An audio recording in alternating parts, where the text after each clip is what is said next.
I'm sure you'll agree. We're joined now by Bryan, who's the entertainment editor for the website BuzzFeed UK, which specialises in producing articles which people like to share online. So I suppose all of this, the viral nature of these campaigns, the success of them, came as no surprise to you, or did it? Well, I mean, with these campaigns, they generally sort of come out of nowhere, and you can never really plan or think about what's going to happen. They just generally, an idea happens, loads of people take up with it, and you just see it on Twitter and Facebook and YouTube within a really short amount of time. So with the Ice Bucket Challenge, you had 2.7 million YouTube videos within just a few weeks and 3.4 million Instagram videos of people doing it within a very short space of time.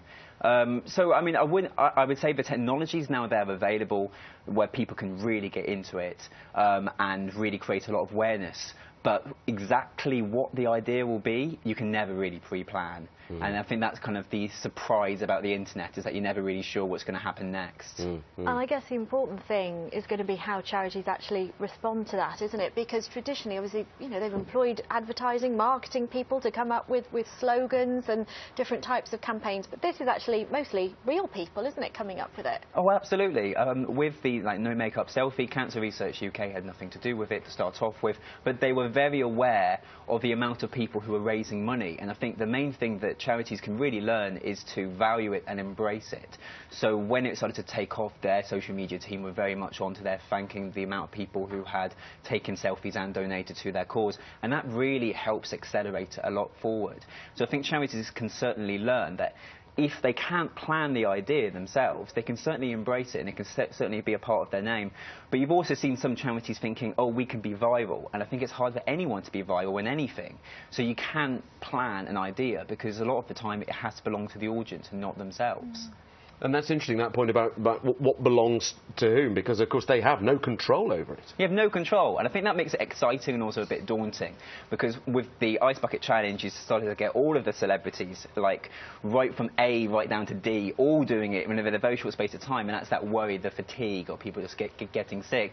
But I also think, in hindsight, that even though we can be quite cynical after these big charity efforts after a while, because they clog up our Twitter and our Facebook feeds, you do still think that a lot of good's come out of it. And I think even the most cynical people thought, well, the ALS, which is a motor neuron disease charity in the US, still raised £100 million in a very short space of time, 10 times more than the same month the year before.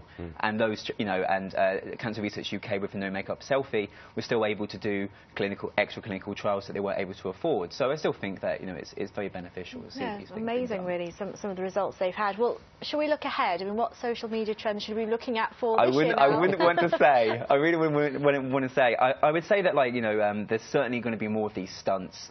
The main core principle is that there's got to be a really good idea and something that many people can do in their own home quite quickly, because how these things go viral isn't over days or months, it's really within hours. You see things really taking off. So any sort of form where you can do it from the comfort of your own home or with friends or colleagues, I think can really accelerate it. And then I also think that charities are becoming a bit more savvy. There was a report last year that said about 52% of charities are savvy on Facebook and Twitter, but more and more are becoming kind of used to following where young people are now on, like on Snapchat and on Vine. And I think there'll be more of a concerted effort to think, OK, how can we use this technology for fundraising? Because it's so cheap. These technologies are really free at the points of use. I think anyone of any age can really start to, you know, get used to it very quickly. So wait and see. Yeah, wait and see. OK, Scott, thank you very much indeed. Thanks very much. Fascinating stuff.